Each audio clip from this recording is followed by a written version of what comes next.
Hola, buenas tardes. Bienvenidos, bienvenidas, bienvenides a esta segunda jornada de la Semana de las Pedagogías. Antes de comenzar, queremos enviar un especial saludo a la señal televisiva USTV, proyecto de televisión asociado y sin fines de lucro de las universidades del Estado de Chile, que estará transmitiendo en vivo distintas actividades a lo largo de esta Semana de las Pedagogías.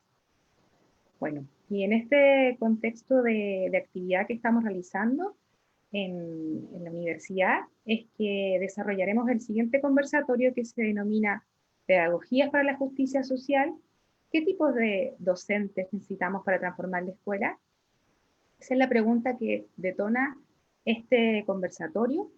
Y para ello, y para iniciar esta conversación, quisiera señalar que sin duda que esta temática es de gran relevancia en el contexto actual, sobre todo si consideramos los procesos sociales y políticos que han iniciado en nuestro país desde el 18 de octubre del año recién pasado y que se han ratificado en el plebiscito de este 25 de octubre, donde por amplia mayoría se ha decidido iniciar la construcción de una nueva constitución política bajo principios más justos, paritarios y participativos. En este sentido, estos principios que condicen con las tres dimensiones con que se configura la justicia social, redistribución de bienes materiales primarios, reconocimiento o valoración de las diferencias culturales, sociales y personales, y participación y representación de las personas en los asuntos que afectan su vida, son los temas relevantes con los cuales queremos plantear la pregunta que les señalaba en principio. ¿Qué tipo de docente necesitamos para transformar la escuela? Así que, ¿quién va a iniciar este conversatorio? ¿Ya? Será la profesora Marcela Bornán, quien la voy a presentar. Es profesora de filosofía, magíster en educación, profesora de aula hace más de 12 años, ha trabajado en formación inicial docente en la Universidad de Chile y en la USACH, y hoy coordina el Núcleo de Estudios de Género, Ciudadanía y Convivencia Escolar en Saberes Docentes de la Universidad de Chile. Se especializa en temas de ciudadanía, currículum y género. Aclararles a los participantes, bueno, y a los que nos están escuchando y viendo por los distintos medios, que las preguntas van a ser recogidas por los canales de Saberes Docentes y del PTE, del Plan Transversal de Educación, para que lo tengan presente al momento de poder hacer sus preguntas a cada uno de los exponentes que están convocados hoy en día. Me permito también saludar a Bárbara, que también nos va a acompañar, y a José Miguel Olave, que también van a ser los expositores de esta sesión. Así que los dejo con Marcela para que pueda iniciar su presentación y luego continuamos con las reflexiones y la conversación en relación a esta temática. Marcela. Hola, buena tarde a todas, a todos y a todes. Muchas gracias por la invitación, un placer estar compartiendo algunas reflexiones en esta Semana de las Pedagogías y buenas tardes aquí a mis compañeros de panel. La pregunta que hoy día nos invitaron un poquito a reflexionar en este conversatorio tiene que ver con qué profesores, qué profesoras se necesitan, ¿no es cierto?, para una pedagogía de la justicia social o para transformar, ¿no es cierto?, la sociedad. Yo agregaría también quizás qué trabajadores de la educación y qué comunidades educativas, ¿no es cierto?, pensando que hoy día es muy importante relevar la participación, el diálogo y la construcción que se ejerza comunitariamente desde las escuelas, ¿no? En ese sentido, yo agradezco poner el tema de la justicia social sobre la mesa y quizás planteando desde el problema de la injusticia social que hoy día se vive, ¿no es cierto?, se respira desde el sistema educativo chileno. Yo creo que es una discusión hoy día súper necesaria porque la pandemia ha profundizado profundamente ciertas desigualdades, ha develado, yo creo que lo perverso, las consecuencias perversas del neoliberalismo en nuestro sistema educativo mercantilizado, ¿no es cierto? Y bueno, poner al desnudo nuestra realidad social, nuestra realidad educativa, yo creo que también nos ayuda a comenzar a delinear o a comenzar a concretar también, a impulsar un proyecto político y pedagógico que yo creo que hace ya harto tiempo los y las profesoras y las comunidades educativas también están impulsando desde sus territorios, desde distintos colectivos, etc. Yo creo que hoy día pensar en la injusticia social desde el sistema educativo es imposible desligarlo del problema de la pandemia, ¿no? Y en ese sentido yo creo que estamos viviendo una situación sin precedentes sociales y educativos, ¿no es cierto? La pandemia llegó en un momento súper conveniente a nivel político, ¿no? Donde el pueblo estaba tensionando ciertas lógicas de poder, haciendo un poco retroceder al Estado. Entonces es interesante cómo llegó en un momento conveniente para el poder político, pero también va dejando al desnudo las asimetrías más profundas de nuestro sistema educativo latinoamericano y sobre todo chileno, profundamente segregado, ¿no es cierto? Y los procesos de exclusión cotidiana que se dan con grupos que históricamente han sido invisibilizados y excluidos desde la, la educación, ¿no? El sistema educativo. Las mujeres, las disidencias, los pobres, las personas racializadas, etc. Yo creo que la primera idea que quiero poner sobre la mesa tiene que ver con que en esta mirada del sistema educativo como reproductor de la injusticia social, tenemos que ver cómo esta pandemia desnuda, ¿no es cierto?, la exclusión que produce un orden patriarcal, colonialista y capitalista desde la escuela, por una parte. Pero por otra parte, que eso pone sobre la mesa, yo creo que sentidos súper profundos que nos impulsan a entender que la pedagogía tiene que en ese sentido tener un horizonte ético, político de transformación, ¿no es cierto?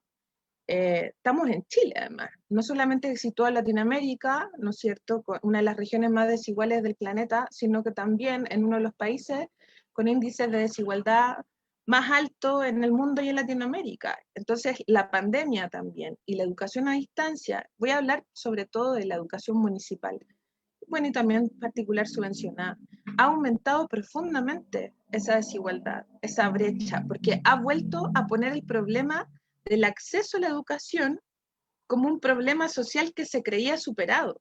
Pero hoy día la conectividad y todos los problemas de tecnología han vuelto a evidenciar que la población que ha sido históricamente excluida o alojada, ¿no es cierto?, en sistemas educativos más carentes, hoy día nuevamente se ven privados de un acceso a la educación. La brecha de género también ha aumentado un montón, ¿no es cierto?, en este proceso de educación a distancia, de educación de emergencia.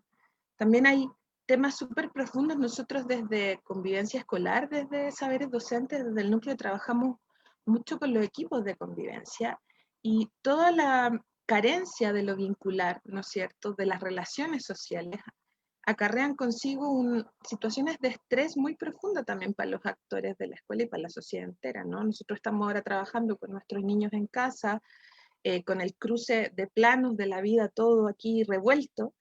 También hay que poner sobre la mesa que hay muchos sectores, hay muchas familias donde no hay condiciones para el confinamiento. Por lo tanto, este lema de quédate en la casa era un imposible para un montón de sectores, ¿no?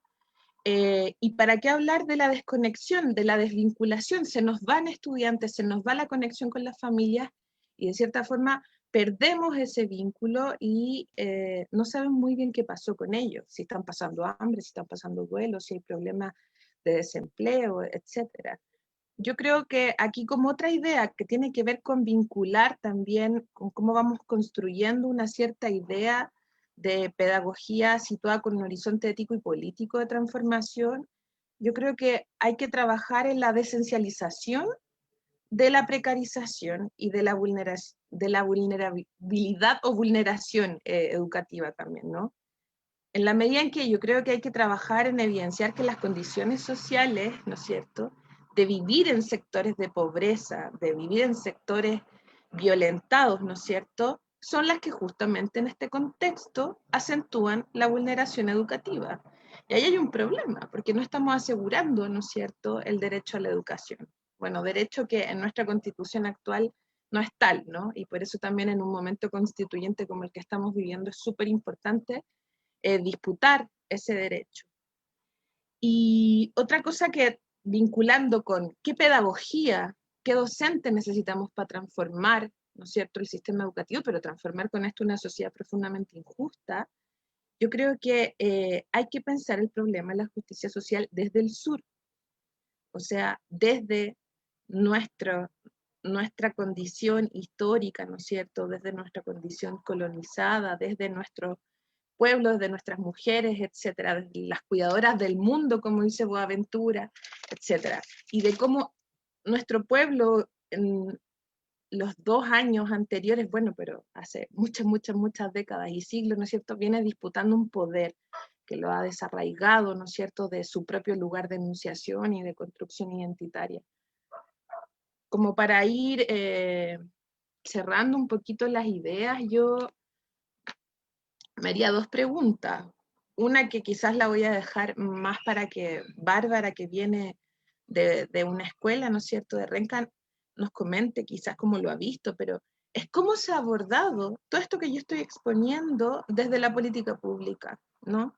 Yo podría solamente a modo de titular decir que yo creo que ha estado cargado de una gran improvisación y falta de acompañamiento a las comunidades que yo creo que más lo necesitan. Y plantearía otra pregunta, y es cómo se ha abordado desde la escuela, su comunidad y docentes. Y nosotros como saberes docentes ahí sí que tenemos mucho que decir, porque estamos muy vinculados con las comunidades escolares y con sus actores, con sus saberes, con sus voces. Y sin duda, lo que yo podría comunicar es que ha sido un tiempo muy angustioso, muy difícil, pero tomando a Freire y Boaventura juntos diría que también para el profesorado ha sido un tiempo esperanzador de un futuro que podría comenzar con esto también. ¿A qué voy? A que hay aprendizajes del profesorado que yo creo que son valiosísimos para proyectar una pedagogía de la transformación y de la justicia social. Yo creo que esta educación de emergencia, esta reacción improvisada, como yo lo planteé desde el mundo macro de la política pública, ha sido hoy día, ha sido empujada todo este año por los equipos pedagógicos, por los equipos de escuela. Son ellos los que han puesto el compromiso, los que han puesto el cuerpo, los recursos, etcétera. A pesar de procesos de precarización que también han vivido en sus territorios, en sus familias.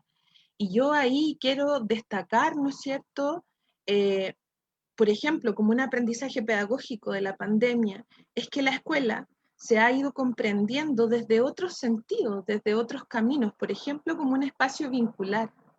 Este año comprendimos la importancia, por ejemplo, de lo socioemocional por sobre la importancia de la cobertura curricular, por ejemplo. Y la importancia que tiene la escuela y lo que se vive en la escuela en relación a cómo se va construyendo el tejido colectivo de la sociedad. Las niñas echan mucho de menos la escuela, echan de menos a sus profes, echan de menos a los asistentes de la educación, y eso tiene que ver con que la escuela es un espacio profundamente rico en lo vincular, pero eso también hay que resignificarlo desde esta otra pedagogía.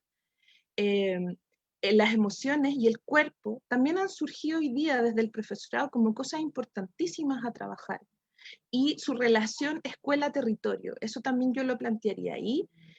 Y el otro aprendizaje que quiero poner sobre la mesa antes de terminar tiene que ver con que yo creo que las comunidades educativas han entendido la importancia de insistir en construir comunidad más allá de las condiciones que tengamos actualmente. Porque hemos comprendido que solamente con ese diálogo, con esa generación de participación comunitaria, es que se pueden construir sentidos de verdad compartidos en la comunidad. Estoy hablando de familias, territorio, niñez, ¿no es cierto? También como sujetos políticos con decisión, con acción política. Entonces yo ahí valoraría mucho el trabajo de solidaridad, de autogestión y organización territorial que se ha dado de la escuela, donde mucha pega pedagógica, cuando no existen condiciones de conexión, ¿no es cierto?, de los estudiantes, tiene que ver con juntar recursos para que los niños no pasen hambre, ¿no es cierto?, con desplazarse para entregar algún dispositivo tecnológico. Hoy día son las comunidades pedagógicas las que están haciendo esa pega.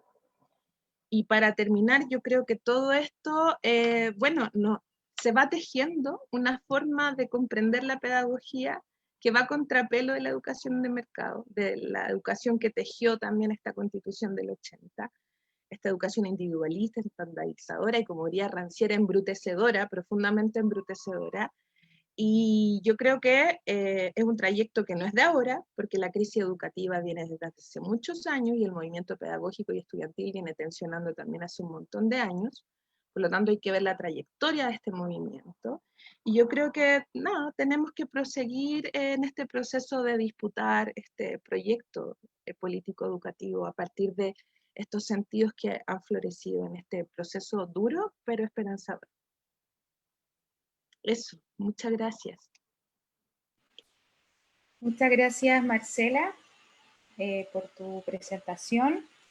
Me parece muy relevante lo que nos llevas a reflexionar, sobre todo de pensar en el problema de la justicia social, específicamente desde de las características de una nueva pedagogía, pero desde el sur, desde nuestra historia, desde nuestras raíces, desde nuestra cultura, y repensar nuestra pedagogía desde esas características. Creo que eso es un valor que debemos considerar y creo que nos lleva a la reflexión también en función de lo que estamos ahora conversando. Así que muchas gracias.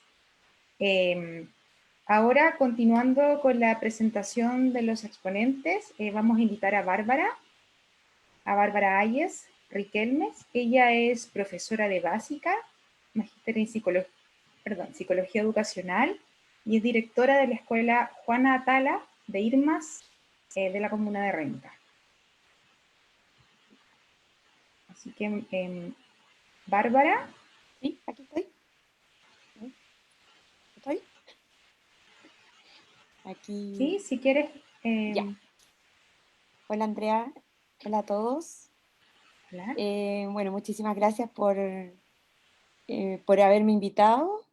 Y la verdad es que la pregunta es una pregunta bien amplia que no es tan sencilla de responder, porque también las necesidades que uno va teniendo en las escuelas, en cierta medida, van respondiendo a las necesidades del contexto también, ¿cierto?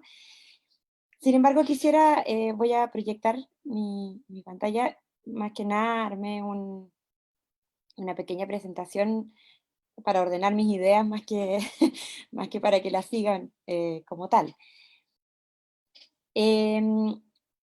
Lo primero es, bueno, ¿qué tipo de docentes necesitamos hoy para transformar la escuela? José Miguel a mí me pidió que hablara muy desde la experiencia de la escuela y creo que desde ahí es donde mejor pude reflexionar, más que la respuesta misma a esa pregunta, en aquellos aspectos que han sido claves en este año, que ha sido de grandes cambios y de además tener que adaptarse rápidamente. ¿Y cuáles han sido entonces esas características que han sido necesarias para que los docentes puedan desarrollar su labor educativa en conjunto con toda la escuela, ¿cierto? Desde ahí lo primero que se me vino a la mente fue la importancia que tiene la diversidad, ¿ya? La diversidad como un valor, pero también como como un elemento que nos permite contar con distintas maneras de ver el mundo y por lo tanto con distintas ideas frente a una situación de cambio. Tal vez venimos de una época anterior donde, ¿cierto?, tenemos tal vez un líder más dictatorial, digamos, de donde vienen los lineamientos. Sin embargo, eso hoy día no sirve, porque las respuestas no vienen de una sola cabeza. Desde ahí, yo lo defino así, como dos cabezas piensan mejor que una, ¿cierto?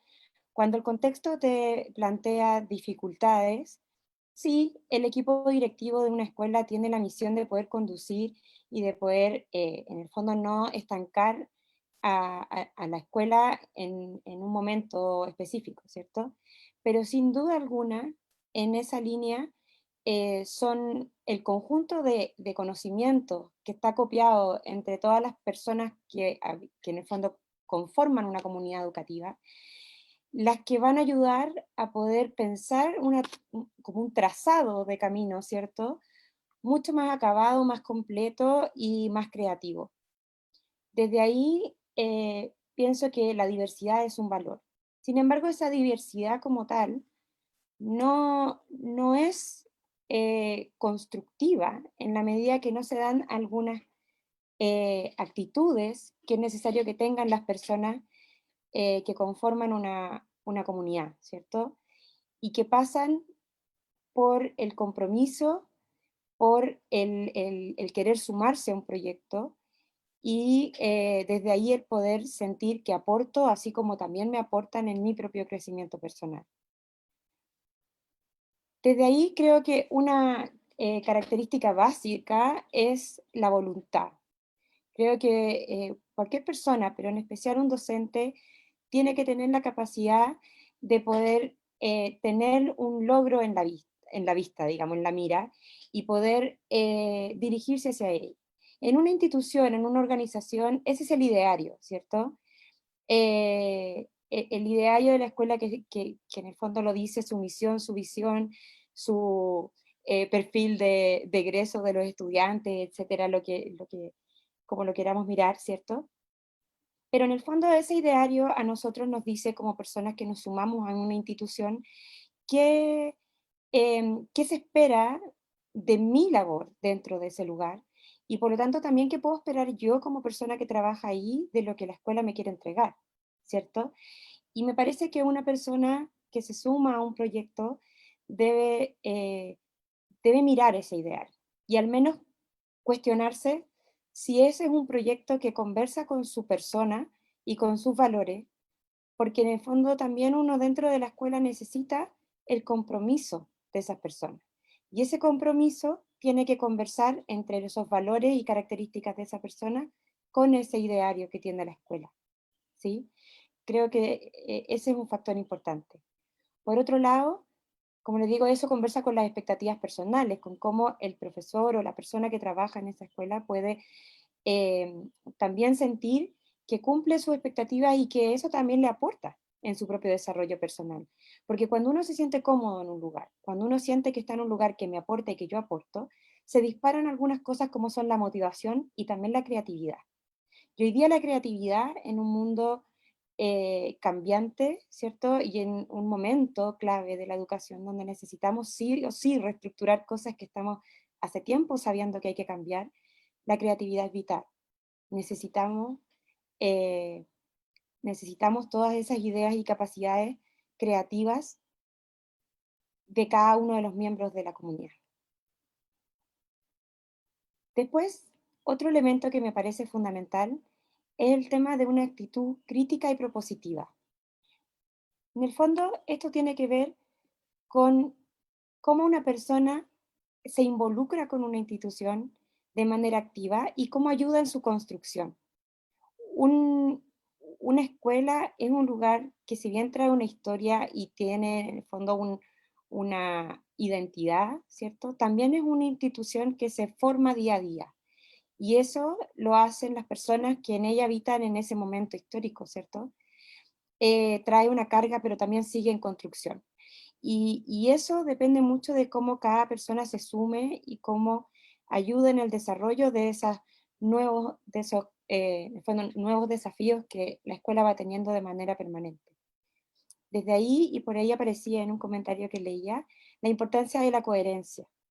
Eh, ¿A qué me refiero con la coherencia? Con que haya una coherencia entre aquello que la escuela pretende ser y lo que realmente hace. ¿Cierto? Y eso lo dan también las actitudes de las personas que en ella trabajan. Por eso es importante y por eso ninguno de estos es separado por sí solo, sino que cada uno de estos elementos van unidos unos con otros. Vuelve a conversar el ideario de la escuela con las personas que en ella la habitan. Eso va a permitir dar coherencia a un proyecto educativo que si bien pueda cambiar en su forma, pueda también permanecer en su esencia. Eso es algo que este año lo hemos tenido que vivir desde la escuela. Cómo aquellas modificaciones que damos para poder seguir en nuestra función educativa con nuestros niños eh, son coherentes con aquello que tenemos en nuestro proyecto educativo y que son los motivos por los cuales una familia también quiere estar en una escuela en particular, ¿cierto? Por otro lado, también cómo aporta el conocimiento que cada una de las personas trae, conocimiento práctico y conocimiento teórico, no solamente aquello que aprendí en la universidad, ¿cierto? Sino que también aquello que he aprendido con la experiencia. Y cómo puedo traer insumos que puedan colaborar en una construcción nueva o en un cambio que pueda ir hacia un nuevo camino de construcción en la escuela. Eso nos permite también tener en el fondo como los elementos para poder tener un análisis como comunidad que somos y de ahí co-construir.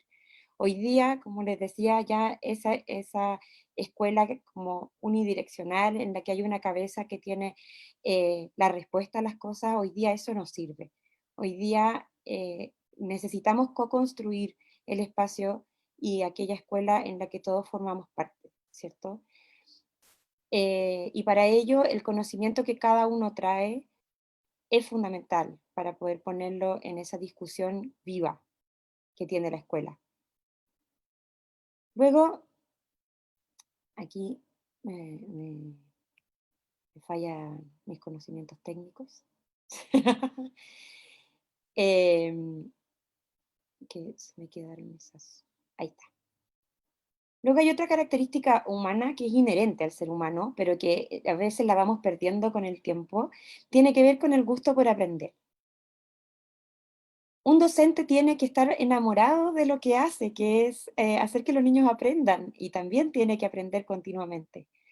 Es muy importante abrirse siempre a las perspectivas de mejora, seguir asombrándonos con aquello que no conozco y que puedo también hacer parte de mí, compartir conocimiento que tengo y así sorprender a otros, y también el poder entender que el abrirse a aprender y entender que uno no tiene el conocimiento acabado de las cosas, es también un ejemplo de resiliencia, una manera de poder salir adelante en la adversidad. Y eso también nos permite que cuando existe una situación que nos obliga a cambiar y a estar abiertos a la modificación de nuestras prácticas comúnmente, no nos paralice, sino que también nos permita abrirnos y decir, bueno, lo que yo hago tal vez usualmente hoy día no me sirve, pero bueno, ¿qué otras cosas puedo hacer que sí me puedan ayudar y que conversen con mis propias capacidades, ¿cierto?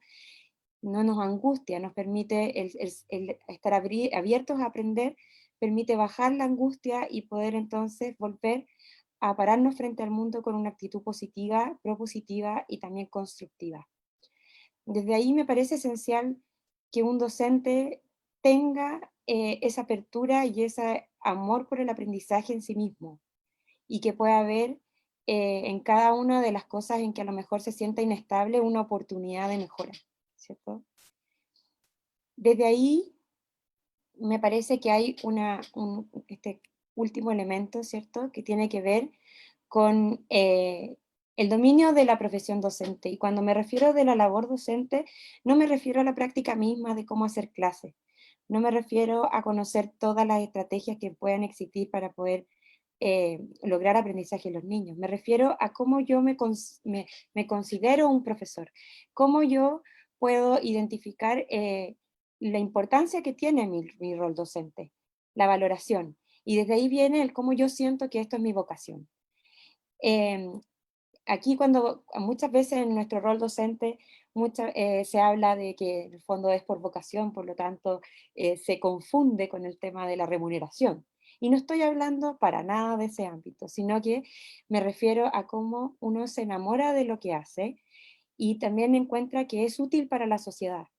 Desde ahí es donde pongo que el valorar la función docente es fundamental en el desarrollo físico, moral, cognitivo y emocional de toda persona. Y si yo sé que puedo incidir en esos aspectos de un ser humano, entonces también sé que tengo una responsabilidad frente a ello y que tengo que hacerlo con dominio de lo que sé con argumentos. O sea, claramente yo no puedo presentarme a una clase sin tener claro que a quien le estoy enseñando es una persona. Y esa persona, con la complejidad que está frente a mí, yo tengo que saber que lo que voy a hacer tiene un fundamento en mí. A eso me refiero con el dominio de la profesión docente, el sentirme un pedagogo, ¿cierto? Y eso tiene que ver, ¿a qué me refiero con esa responsabilidad? En donde uno no actúa al azar. Un docente siempre está dentro como de lo que la psicología del cambio llama el ciclo de mejora, ¿cierto? En el fondo yo tengo un desafío, yo me planifico, veo, tal vez me funcione, tal vez no, pero eso lo veo en la práctica. Yo primero planifico, luego implemento, bueno, me detengo, veo cómo avanzo, luego adapto mis estrategias y veo nuevamente si lo planifico y cómo funciona, etcétera, y me meto en este circuito continuamente, porque en la labor docente hay una responsabilidad. Y por eso creo que este principio es el que unifica a todos los anteriores, puesto que en el fondo es donde yo reconozco mi misión como docente y entonces donde conjuga todo lo demás. Si yo me siento cómodo en el lugar en el que estoy, donde ese lugar tiene un proyecto educativo que conversa con la persona que yo soy, también me permite ser creativo y poder discutir desde un lugar común y desde entonces poder valorar nuestras diferencias y poder construir juntos en base a un lineamiento que me representa. Creo que esos elementos,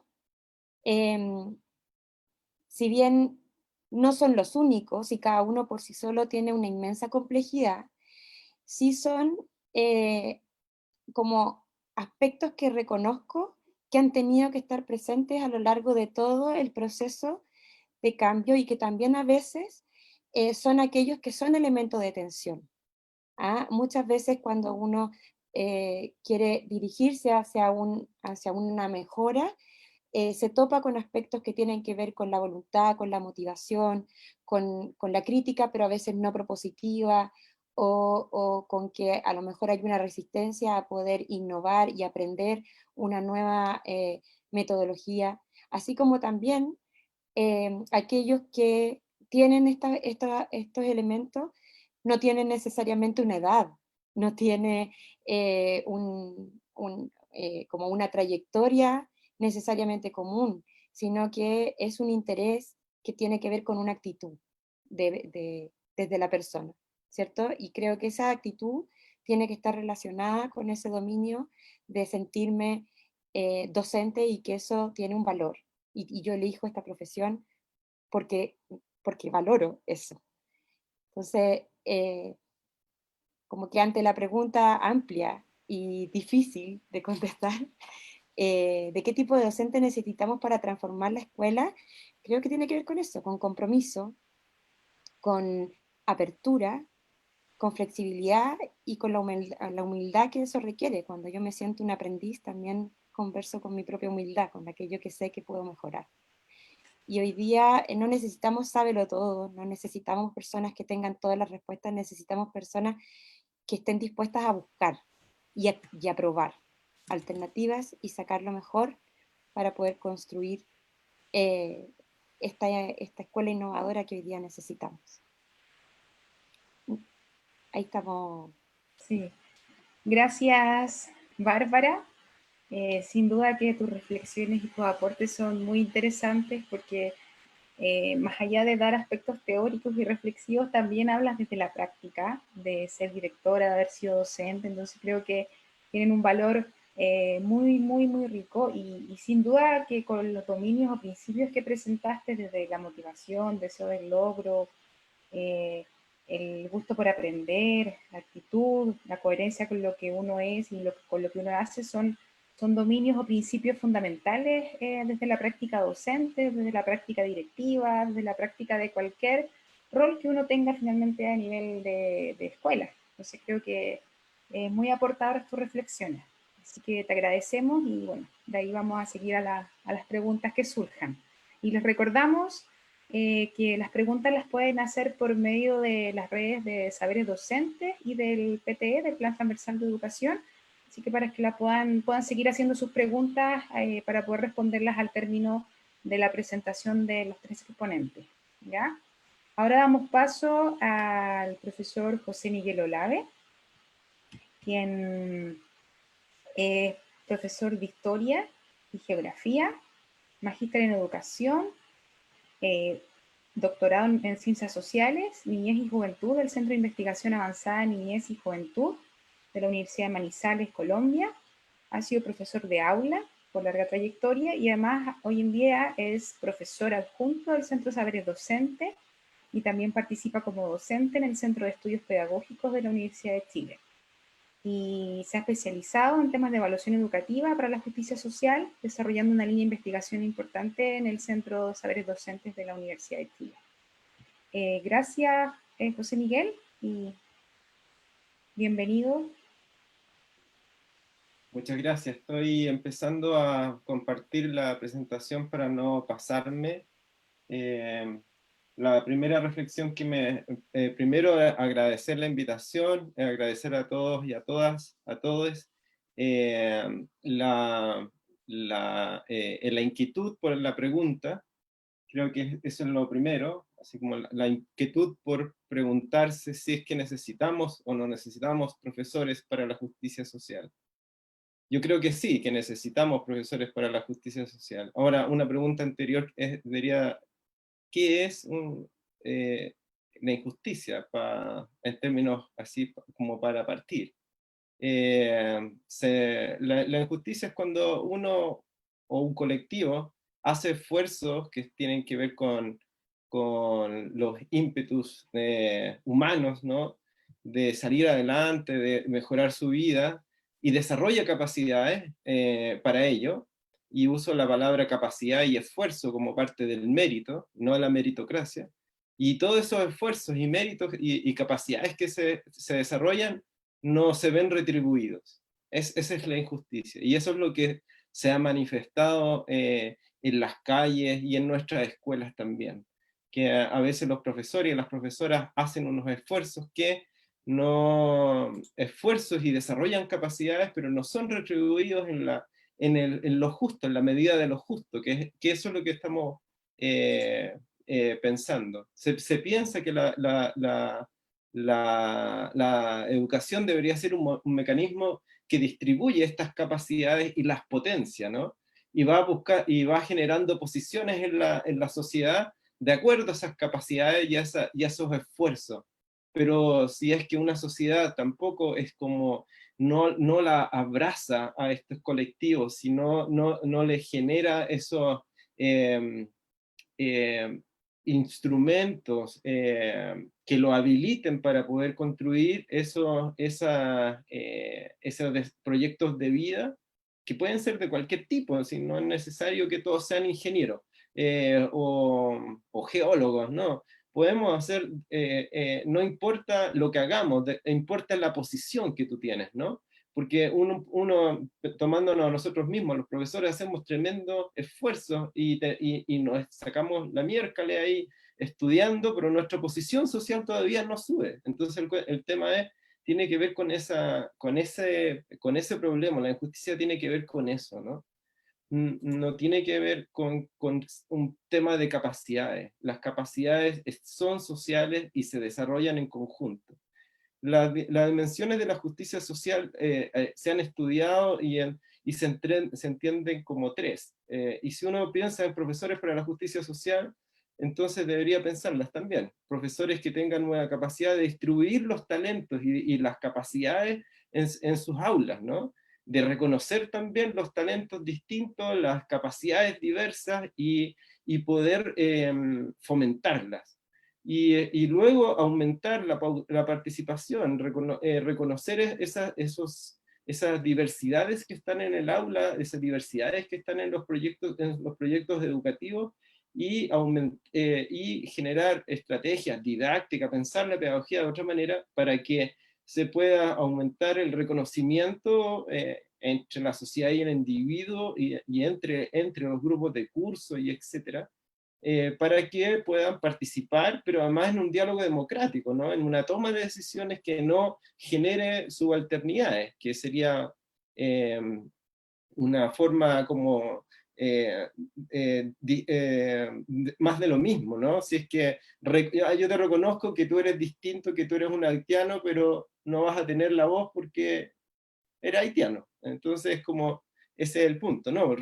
Te reconozco y reconozco tu legítimo poder de ejercer una participación y una toma de decisiones en el colectivo.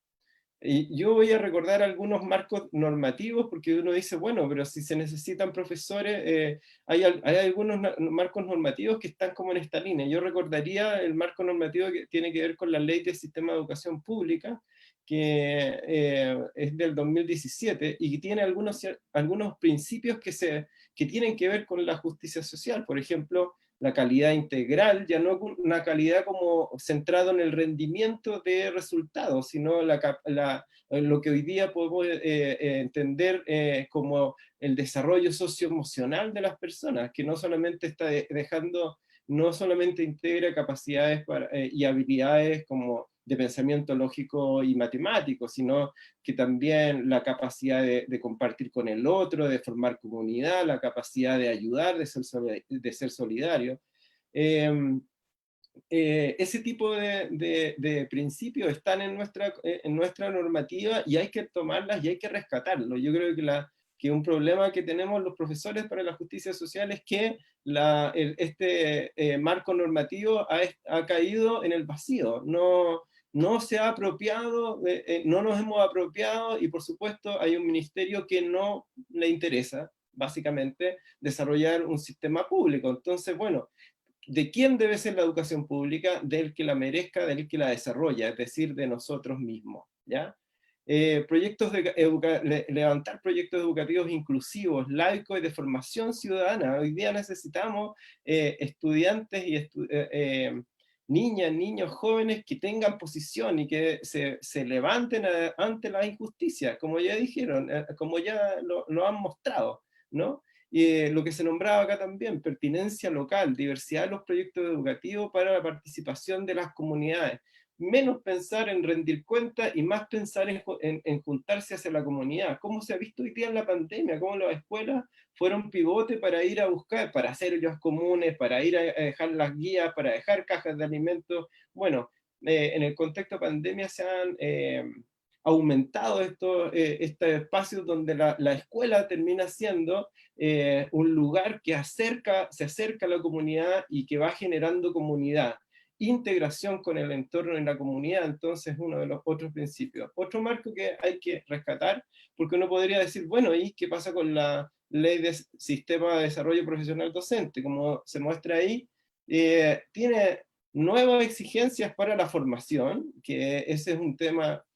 ¿Nos estamos formando para la justicia social o nos estamos formando para cubrir la demanda de las escuelas que necesitan mejores didácticas, mejores estrategias, como profesores más funcionales en el fondo, o nos estamos formando en una lógica de justicia, de reconocimiento, de participación, que nuestras clases tengan en el centro la distribución equitativa de los conocimientos, la participación equitativa desde enfoques de género, o más bien que reafirmen las identidades sexuales de los cursos, y estamos desarrollando la participación, nos están enseñando en las escuelas de formación inicial y de formación continua estos principios. Entonces yo diría que ahí hay que agarrar la norma y empezar a sacarle provecho.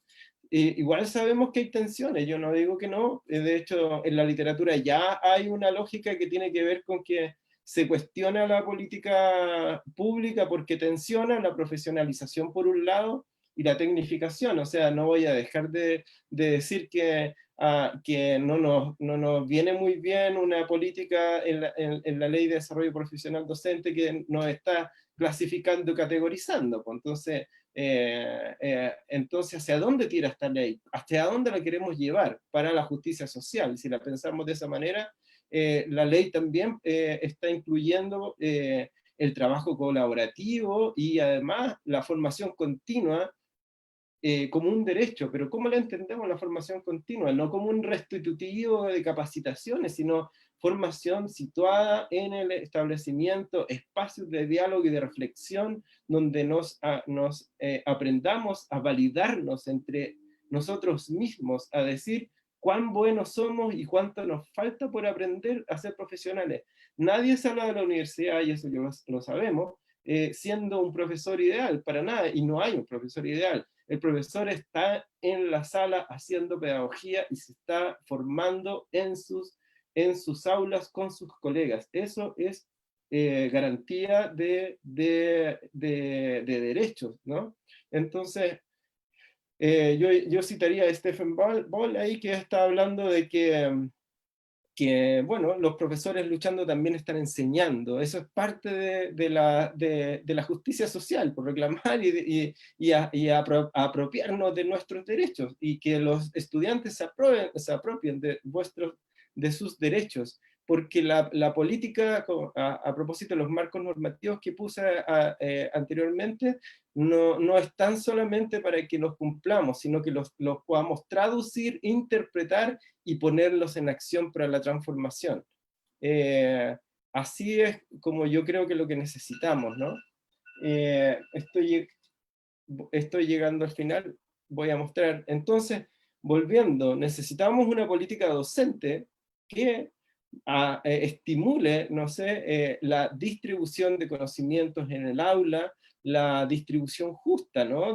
Y para una vida justa, el reconocimiento de las diversidades que están en las escuelas, el reconocimiento de las diversidades de proyectos educativos distintos, colegios artísticos, colegios científicos, colegios en tono en la defensa del medio ambiente, pero también no colegios solo como proyectos individuales, sino que proyectos que vayan formando comunidades de saberes, que vayan generando transmisión y diálogo de saberes en una lógica en una lógica sur-sur, como recién hablábamos, una epistemología del sur que no es geográfica, una epistemología de una pedagogía que nos haga pensarnos sobre nosotros mismos. Eso es la epistemología del sur, algo que nos empieza, una forma de generar diálogo para conocernos y pensarnos y sentirnos como una comunidad propia, no como una comunidad que debe rendir estándares de otra que no son nuestros, ¿no? Que es un poco lo que nos ha pasado, rendir estadística para la OCDE, rendir puntos para el CIMSE, para que nos clasifiquen, etc. Y aumentar la participación, o sea, nosotros necesitamos profesores que participen, y para eso necesitamos una legislación que reconozca a los profesores como legítimos participantes y deliberantes en la política, en una política docente nuestra, porque hasta ahora son solamente consultivos. O sea, cuando se hizo este año la priorización curricular, ya las escuelas tenían nuclearización, ya tenían hecho, y de repente, pum, le pusieron encima la priorización. Entonces, bueno, la participación hace política, la participación legitima nuestros saberes, la participación va generando y construyendo un saber propio de profesores que vayan a transformar nuestra educación pública. Eso para mí es el sentido de los profesores para una justicia social. Muchas gracias por escucharme. Gracias, José Miguel, por tu presentación. Muy claro los puntos. Creo que se agradece que hayas podido profundizar en cada una de las dimensiones de la justicia social, la redistribución, el reconocimiento y la participación, cómo se han concretado de cierta manera en nuestro sistema educativo, pero también las tensiones que están presentes, que creo que también las fueron abordadas desde la política pública y desde el mismo quehacer de los y las docentes. Entonces creo que tenemos desafíos sin duda y repensar la pedagogía, como también señalaste desde el sur-sur, nuevamente es un tema que vuelve a plantearse aquí, y cómo vamos a ir trabajando de manera conjunta para desarrollar este gran desafío que tenemos por delante. Así que gracias José Miguel. Bueno, ahora que ya terminaron las 3 ponencias, daremos pasos a las preguntas. Han habido algunas preguntas, así que yo creo las fui anotando a medida que se fue desarrollando el conversatorio y bueno, las exposiciones. Y tenemos una pregunta para Marcela. Vamos a ir por orden de acuerdo a las presentaciones. Marcela, ¿estás por ahí? ¿sí? Sí, acá estamos. Sí, gracias. Mira, una pregunta que surgió dice, relaciona qué ventajas y qué peligros y qué peligros para una pedagogía transformadora encierran los procesos de educación a distancia que se han desarrollado en este tiempo de pandemia. O sea, un poco hacer la relación con lo que está sucediendo actualmente en este contexto de pandemia, cuáles son las ventajas y peligros que tú pudieses visualizar y reflexionar en relación a lo que has planteado. Sí, yo como ventaja plantearía, bueno, retomar un poco lo que sostuve al comienzo, pero de la importancia de los procesos educativos como espacios vinculares, espacios de conocimiento, como también planteaba José Miguel en relación a que, claro, conocernos a nosotros desde una posición desde el sur, ¿no es cierto?, desde otra también epistemología. Yo creo que esa es una reflexión curricular que hay que comenzar a trabajar fuertemente hoy día, cómo pensamos también el currículum desde una epistemología, ¿no es cierto?, del sur. Pero más allá de eso, creo que es muy interesante comprender la revitalización de la escuela, del proceso, de la vivencia educativa, como un proceso profundamente vincular, ¿no? Y que gran parte de la importancia de los aprendizajes que allí se dan tiene que ver con eso. Yo, otra cosa que destaco, y me parece muy interesante cómo el relacionarse con pantallas, ¿no es cierto? O a través de redes sociales, como sea que la imaginación pedagógica ha resuelto que hay que desarrollar las clases hoy día, ha implicado el abandonar un poco la lógica explicativa o explicadora de la pedagogía, porque no tiene sentido estar media hora hablando, ¿no es cierto?, a los estudiantes, sino que ha potenciado procesos de indagación, procesos de autonomía, ¿no es cierto?, del estudiantado, que me parece súper interesante. Este espacio yo creo que nos ha despojado de esa lógica de transmisión contenidista, bancaria también, como diría Freire, y nos ha tensionado a, bueno, a decir ya, ¿cómo yo motivo a que los estudiantes prendan la cámara, ¿no es cierto?, a que me miren, nos miremos, compartamos, ya que se motiven con las clases en un contexto tan difícil como este. Entonces, eso de cierta forma ha tensionado que haya que ir a la experiencia, que haya que ir al contexto, que haya que ir a la vida, al mundo de la vida, de la existencia. La otra vez, ya ni me acuerdo a quién le escuchaba eso de, esta pandemia nos ha hecho vuelto a pensar cómo le devolvemos la existencia a la educación. La existencia humana, digo, ¿no? Por una parte eso. Y pucha, me puedo alargar, pero me vino a la mente un cuento que en algún escrito Pablo Gentili dice como, me pasó una vez que iba con mi hijo y le faltaba un zapatito, cuando era guagua su hijo. Sale en un libro de Gentili que no sé cuál leí hace mucho tiempo. Y todo el mundo me decía, oye, a su hijo se le cayó un zapatito. A su hijo se le cayó un zapatito. Y él se lo había sacado, no le importaba, pero toda la gente notaba que a su hijo le faltaba un zapatito. Bueno, a ese zapatito le falta casi siempre, o le falta siempre, ¿no es cierto?, a los grupos pobres, a los grupos vulnerados de nuestra sociedad, pero nadie nota ese zapatito que falta. Y hoy día la pandemia ha evidenciado que no falta un zapatito, sino que faltan los dos. Y que es importante hacerse cargo de eso, ¿no? ¿Y qué peligros? Bueno, yo creo que el capitalismo puede aprovechar este momento de pandemia para promover las ventajas de esta teleeducación, ¿no es cierto?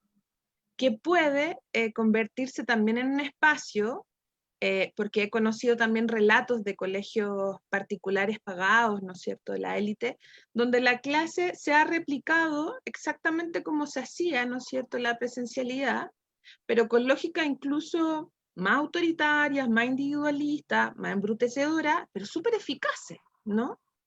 Pero donde se anula todo el intercambio subjetivo, se anula el cuerpo, se anula la emoción.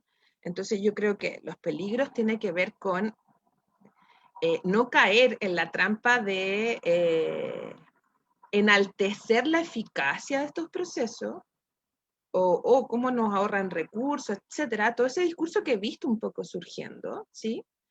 Como, oye, pero qué eficaz esto de no encontrarnos, producimos tanto, ¿no? La lógica de la producción, del rendimiento. Y bueno, yo creo que ese es el peligro porque la pandemia ha donado mucho espacio también al mercado. Y eso es fundamental, estar atentos y disputarlo también con alternativas pedagógicas. Eso podría decir. Gracias, Marcela, por tu respuesta. Esperamos haber respondido a la pregunta que realizaron desde sus casas, desde los distintos espacios en que nos están viendo.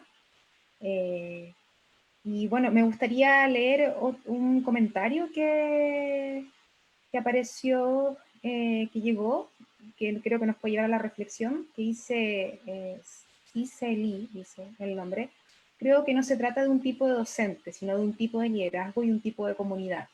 Hoy el mayor obstáculo para que se den espacios de intercambio y crecimiento profesional en las escuelas son los propios equipos directivos. Estamos actualizándonos para el presente y el futuro, buscando aportar y construir, pero en un escenario obsoleto, ¿ya? Creo que esto nos podría llevar también a responder otra pregunta que surge y que tal vez, Bárbara, tú podrías responder en el mismo contexto del comentario que apela un poco al tipo de liderazgo y un tipo de comunidad. Es que no sé si puedes ejemplificar desde tu rol y desde tu perspectiva de liderazgo estos espacios que permiten promover algunos de los dominios que tú mencionaste que son necesarios para esta pedagogía. Cómo desde el rol de directora, en este caso en el que tú estás ejerciendo, puedes promover este tipo de espacios en los distintos estamentos de la comunidad educativa. Sí, pues ha sido todo un desafío. Estoy de acuerdo con lo que dicen en el comentario. Lo que pasa es que, bueno, como partí diciendo, el tema es sistémico al final, y el docente es una parte de ese sistema, ¿cierto? A su vez, el docente también responde a lo que los equipos de liderazgo le facilitan o le solicitan también, ¿cierto? Solicitan explícita o implícitamente.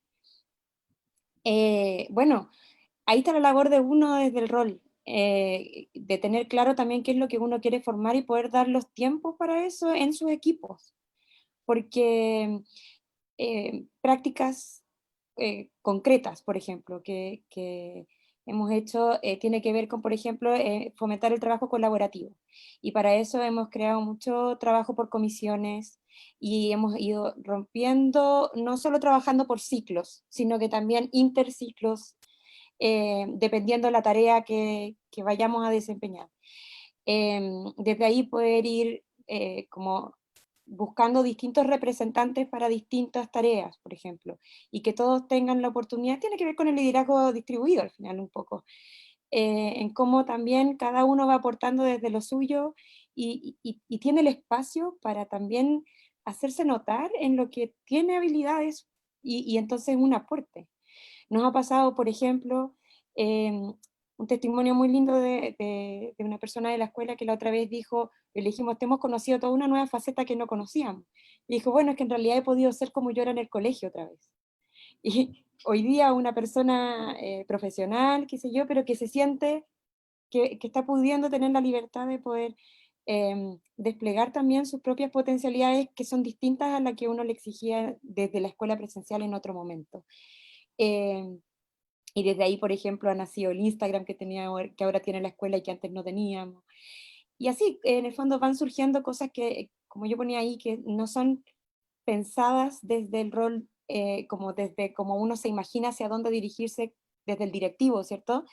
Pero que se imagina un camino y cómo todas las otras personas van enriqueciendo con sus ideas esta misma trayectoria, ¿cierto? Y caminamos en un mismo sentido, pero como agregando más cosas en la mochila que han sido un aporte. Creo que todas esas cosas, el poder generar espacios de comunicación, la transparencia en la comunicación, como el sentirse un poquitito más transversales todos, y cada uno cumpliendo un rol, pero no tan directivos y docentes, sino que más como equipos, el tener representantes, el trabajar por comisiones, por grupos, con tareas definidas y que luego se complementan. Todas esas cosas hemos también aprovechado el tema de las clases grabadas y hemos tomado de ahí ejemplos y poder conversar sobre esas clases de manera como comunidades de aprendizaje, digamos, no de manera crítica, sino que de poder tener espacios de conversación sobre lo que estamos haciendo, qué dudas tengo, yo me siento nerviosa, sabes que no se nota que estás nerviosa, y desde ahí también entra todo un proceso de contención emocional también hacia los docentes, que termina siendo como, tal vez no la intención número uno de la actividad, pero que uno sí la tiene como una intención secundaria para el trabajo en equipo. Eso, creo que es dar oportunidades diversas. Tiene que ver con eso, con cómo uno desde el rol directivo otorga esas oportunidades. Y otras que tal vez no se me ocurren, pero que también hay que sumarlas, ¿cierto? Eso. Claro. No, pero fueron bien ejemplificadores tus tips, tus datos que diste, así que me parece bien, se concreta la pregunta, así que gracias, Bárbara. Bueno, hay otra pregunta más, la verdad que son dos preguntas, pero que las vamos a fusionar en una para José Miguel. Y voy a leer primero el planteamiento que hace Sebastián Godoy, que dice: para formar docentes transformadores desde la educación inicial, debe haber una mayor rigurosidad en la formación política de la práctica pedagógica. Se forman docentes aplicadores de currículum con un lenguaje de la eficiencia traída desde las ciencias económicas. ¿Qué tan críticas han sido las facultades de educación en esta visión que hoy se cuestionan? Palabras como eficacia, resultados, eficiencia, control, productividad, etcétera, están presentes. Y a eso le sumo que creo que está absolutamente vinculada con los temas de política pública, que qué desafíos tiene la formación continua y la formación inicial. Creo que ahí está conectado con el rol de las universidades, de las instituciones formadoras, desde una pedagogía para la justicia social. Esa sería la pregunta, José Miguel. Ya, sí, estaba leyendo la pregunta de Sebastián y va en línea con otras, tiene mucho sentido. Cuando hablamos de una pedagogía propia, hablamos también de reconocer que la pedagogía ha estado bien colonizada, desde la economía, desde la psicología, desde la sociología, pero desde el saber de los profesores que siempre se ha visto como eclipsado, como un saber más oscuro, más menor, que no tiene tanta envergadura, y eso creo que nos ha puesto en jaque, y entonces estamos hablando de eficiencia, de cumplir metas, hay una palabra que no me gusta mucho, que es como la mejora continua, como que siempre tenemos que mejorar. Y si la vida no es solo mejorar, la vida es ir para adelante, para atrás, reconocernos cuánto estamos, cuánto a veces estamos apenados, cuando a veces nos cuesta avanzar en algún problema. O sea, la vida no es mejorar continuo, ese es un lenguaje que tiene que ver que nos ha instalado el sistema neoliberal para que nosotros mismos nos presionemos para cumplir con sus objetivos, pero no los nuestros. Entonces, yo creo que primero es pensarse la pedagogía desde ahí, desde nosotros mismos, bueno, ¿qué es una didáctica entonces para la justicia social? ¿Qué sería una lectura del currículum desde nosotros mismos? Como decía Marcela, me parece muy atractiva esa invitación, pensar la pedagogía como una pregunta que nos haga cuestionar la vida y que nos haga interrogar la vida que nos involucra. Eso yo creo primero como qué se necesita para ser profesores, para dejar de ser esos profesores eficientistas, efectivos y no sé qué. Creo que hay que pensarse la pedagogía en primer lugar como una pregunta sobre la realidad y las disciplinas que están en la escuela como saberes que pueden dialogar con los saberes que vienen de los mismos estudiantes, desde las comunidades, desde los inmigrantes, o sea, eso se llama diálogo de saberes y eso tiene que ver con interrogar la realidad desde nosotros mismos. Y lo segundo, que buena pregunta, porque un poco también es pensar la academia, ¿cachai? No pensar la academia desde otro margen, desde otra frontera.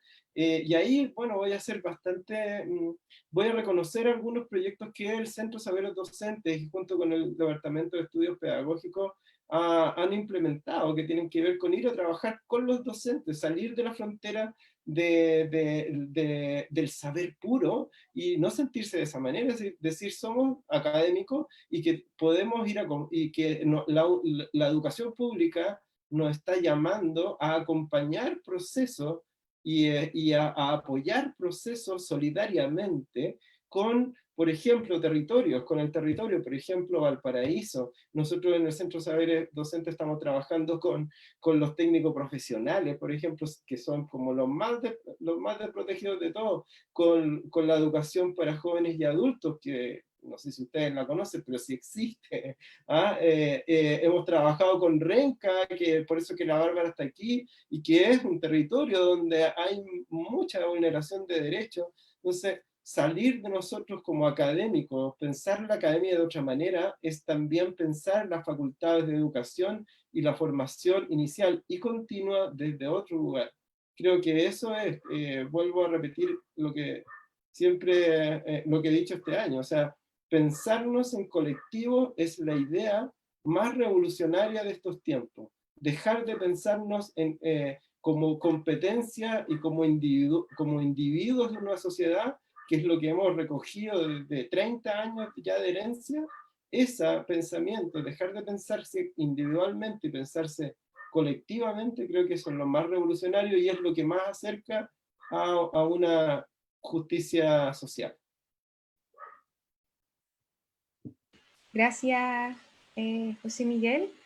Me gustaría leer, Sebastián Godoy siguió una reflexión y que me parece importante y muy aportadora a lo que estamos hoy en día aquí planteando. Dice, el oficio de enseñar tiene una dimensión sociopolítica. Los docentes enseñan de acuerdo a perspectivas epistemológicas transformadoras. Si se apropian de la tradición pedagógica desde una visión crítica o simplemente reproducen y consideran que la enseñanza es una cuestión neutral, y su fin último es generar competencias para formar consumidores disciplinados, lo crítico es más que una habilidad o un proceso cognitivo. Muchas gracias, Sebastián, por tu reflexión. Creo que aporta bastante y muy en sintonía con lo que estamos discutiendo y planteando hoy en día acá. También hay un comentario de Karen que dice, agradecida de todo lo que se escucha, me emociona. Interesante y gracias que emocione, porque finalmente es el fin de poder también llegar y hacer un sentido de lo que estamos nosotros aquí reflexionando, poder transmitir y discutir al respecto, sobre todo pensando en la pedagogía que queremos construir, ¿ya? Que queremos generar una transformación de aquello. Tenemos otra pregunta de Matilde, que Matilde ha hecho 2 intervenciones, que es desde Perú, y que dice, la primera, la voy a dejar abierta para ver quién la quiera responder. Dice, docentes coherentes, creo yo, ser lo que se dice, más lo que hacen, más lo que piensan. ¿Qué opinan? Pregunta. Y luego hace un comentario de, se necesita pasión por lo que se hace. De otra manera, ¿cómo lidiar con nuestro rol trascendental como docentes? Creo que también ahí se vincula un poco con lo que planteaba Bárbara desde la pasión, la motivación en el quehacer. No sé si alguien quiere responder o hacer un comentario Marcela primero y después Bárbara, que levantará la mano. Sí, yo había leído ese comentario y claro, la Bárbara lo toma en su exposición también, pero ese es un dicho socrático de uno de los diálogos tempranos de Laques. Yo lo trabajé en mi tesis de pregrado justamente, y ahí Platón trabaja la idea de la palabra griega para hablar de esta construcción es justamente armonía, pero se le da la traducción de la coherencia, ¿no es cierto?, entre el ser, decir y pensar. Y es interesante cómo la tradición tramposamente ha asociado esa coherencia, quizás también moral, con el ser docente.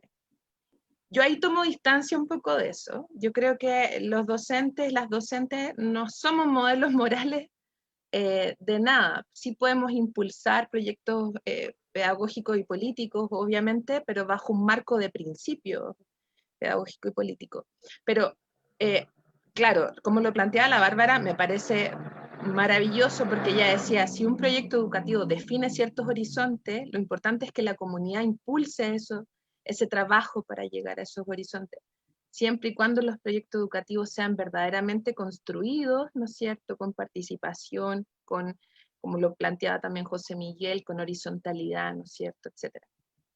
pero creo que a veces esa idea de la coherencia, ¿no es cierto?, trae una trampa, justamente porque mencionaba que esa idea es bien platónica, porque trae la trampa del esencialismo, esta trampa como de el profe, la docente, o el trabajador de la educación que dice, bueno, yo pienso esto y de cierta forma este es mi pensamiento y no tengo por qué cambiarlo. Yo creo que una de las cosas que tenemos que aprender mucho los docentes es a desaprender, ¿no?, ciertas estructuras de creencias que luego fundan discursos y prácticas que no le hacen bien a nuestro trabajo y que no le hacen bien a la transformación social. Entonces, por una parte, yo plantearía como el cuidado con el esencialismo que eso puede implicar, ¿no? Yo creo que mientras más nos transformemos a nosotros mismos en pos de un proyecto social, ¿no es cierto?, que colectivamente creamos, impulsemos, más mejor, como diría el futbolista. Y lo otro que quería plantear en relación también a lo que dice Matilde, es que sin duda yo creo que la docencia tiene que estar acompañada de la pasión, sin duda. Y de la vocación en un sentido ético, en el sentido de cómo creemos en la pedagogía también como un proceso de transformación social, ¿no es cierto? No como solamente ir a hacer una clase y preparar a los estudiantes para que les vaya muy bien en una prueba, no, sino en el momento, en el proceso pedagógico como un proceso de transformación humana y social. Pero también a mí pondría ciertos resguardos con cómo el discurso de la pasión, el compromiso y la vocación va muy de la mano con asumir la precarización, ¿no? Y asumir las condiciones lamentables en las que se desarrolla el profesorado en Chile, ¿no? Y el abandono también de la política pública a este respecto, tomando lo que también mencionaba José Miguel, hacia dónde queremos impulsar ese horizonte de desarrollo profesional docente y cuáles son las condiciones que también hay que exigir para el desarrollo de la docencia, para que también haya un sentido común de transformación que se impulse desde la idea de un bienestar también laboral. ¿Sí? Eso podría plantear. Disculpen si me extendí, que me apasiona. Gracias, Marcela, sí. Pero interesante tus reflexiones, además, como buena profesora de filosofía, nos lleva ahí a reflexionar desde otra perspectiva. Bárbara, ¿tú también querías hacer una intervención? Sí, pero cortita. Yo lo primero es distinguir en cuando me refiero a coherencia, efectivamente en el marco de personas que trabajan y que forman parte de una misma comunidad, no en cómo esa, ese triángulo, ¿cierto? En estar alineado entre lo que digo, lo que pienso eh, y lo que hago es un ideal, ¿cierto? Igual los seres humanos no somos siempre coherentes y tiene que ver también en que en nuestros procesos de aprendizaje interno esa incoherencia también nos lleva a cuestionarnos y a evolucionar, ¿cierto? Y si nos metemos más desde esa otra perspectiva, claramente los mismos proyectos educativos institucionales son un ser vivo, o sea, como hoy día definimos la misión de una escuela, responde a un contexto, eso fue lo que partí diciendo también. Uno también, los desafíos tienen que ver con el contexto y el momento histórico también en el que uno está situado, o en el contexto social, o en fin, aparecen desafíos y algo que funcionaba antes empieza a no funcionar, y ahí viene un momento de incoherencia que es vital vivirlo para poder sentir esa necesidad de transformación también. Creo que en el fondo, cuando hay una institución que logra mirar hacia un futuro con ciertas perspectivas comunes, también nos permite caminar juntos y también nos permite que entonces las ideas que surgen de unos y de otros puedan enriquecer ese camino. Pero ciertamente hay momentos en que esa coherencia se rompe y que es parte del proceso natural del crecimiento institucional y personal, digamos. Y lo otro tiene que ver con la pasión, que yo cuando hablo de pasión, también tiene que ver en que uno cuando siente que algo le apasiona y le gusta, como le decía Marcela ahora, por ejemplo, uno no se da cuenta del tiempo y no se da cuenta de cuántas cosas deja de lado porque está haciendo aquello que le gusta y que le llena. Y en ese sentido, siento que ha tenido mucho que ver con la pasión este tiempo, algo que muchas veces los profesores han dejado de sentir por momentos, por algunos más, algunos menos, algunos cumplen con una labor y llega el momento en que uno dice, hasta aquí nomás llego, llegó mi hora de irme y me voy, y ahora nos vimos enfrentados a un momento en que el horario ya no es tan definido, el espacio ya no es tan definido, y en el fondo ahí aquello que me gusta y que me apasiona, que tiene que ver con la formación de esos niños, permite que yo también ceda en ciertos espacios y que pueda tal vez no sentir tanto dolor con ceder ese espacio como si lo sentiría en otro momento, y tiene que ver con que me llena, con que es parte de mí. Y en eso, por ejemplo, que hoy día los profesores han tenido que ceder no solo su espacio personal, ni el mostrar sus partes de la casa a través de la pantalla, sino que también sus teléfonos, el recibir mensajes y llamados compartiendo a lo mejor momentos de dolor de la familia que está escuchando y es contenedor en ese minuto emocional, digamos, de lo que está pasando con ese alumno, con esa familia. Y eso tiene que ver con que es parte de esto que me apasiona, ¿cierto? Y que en el fondo yo también tengo que ser capaz de no deprimirme, porque si no también me caigo con el otro, y no es la idea, yo estoy ahí también para poder apoyar y sostener y poder salir adelante. Entonces, creo que la pasión conversa con eso, con el poder eh, sentir que lo que uno hace cumple un rol que es mucho más allá de enseñar, ¿cierto? Y también va más allá de lo que el niño aprende, tiene que ver con que somos relaciones humanas y, no, y nos encontramos en eso. Y esa es la belleza, encuentro yo, del rol del educador, de trabajar con personas, que no lo tienen todas las profesiones, y la nuestra lo necesita, yo creo, de manera fundamental. Eso. Andrea, ¿Sí? solo comentar que es súper bueno como para cerrar el tema porque nos hace pensar en el rol de los profesores. Yo que también comparto con lo que decía Marcela, que es una trampa lo de la coherencia. O sea, además se nos pide ser coherente en una sociedad que es súper incoherente, entonces ¿por qué tenemos que ser nosotros los modelos de algo? Eso es lo primero.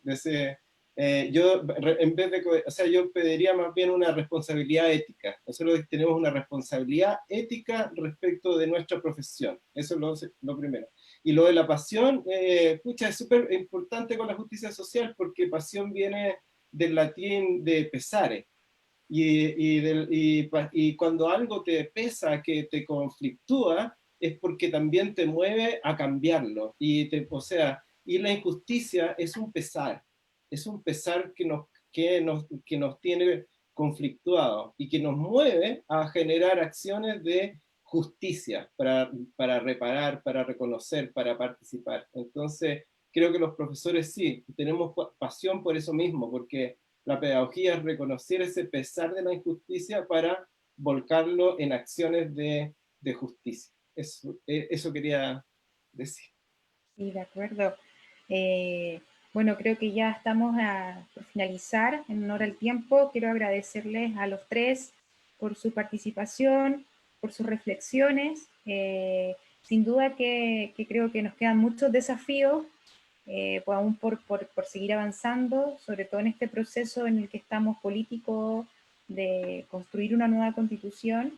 Creo que hay muchos temas que se abordan acá que son transversales y que esperamos que puedan permear también en el sistema educativo que queremos, tanto a nivel de formación docente, a nivel de escuela, a nivel de, en fin, todas las aristas que tiene el sistema educativo, y que esperamos que las dimensiones de la justicia social, tanto la redistribución, el reconocimiento y la participación, que tal vez suenan muy bonitos en nombre, pero que se logren concretar, materializar y hacer carne en un proyecto educativo, en un sistema educativo, y bueno, y la Constitución, que también estamos esperando que vaya por esa misma línea. Así que les agradezco. No puedo terminar sin hacer unas menciones con respecto a las actividades de mañana. Recordar que estamos en el contexto de la Semana de la Pedagogía 2020. Entonces, mañana tenemos dos encuentros. El primero es a las 11 de la mañana, que se llama Compartiendo Experiencias Docentes, Acción Pedagógica en Pandemia. Y el segundo es un conversatorio que se denomina La práctica, sus desafíos y relevancia en la formación inicial docente, y es a las 5 de la tarde. Así que quedan todos y todas invitados. a estos dos espacios que mañana se van a desarrollar, y les agradecemos a todos quienes nos vieron, nos escucharon, y por todos los aportes que nos llegaron en este conversatorio. Así que muchas gracias y nos vemos prontamente.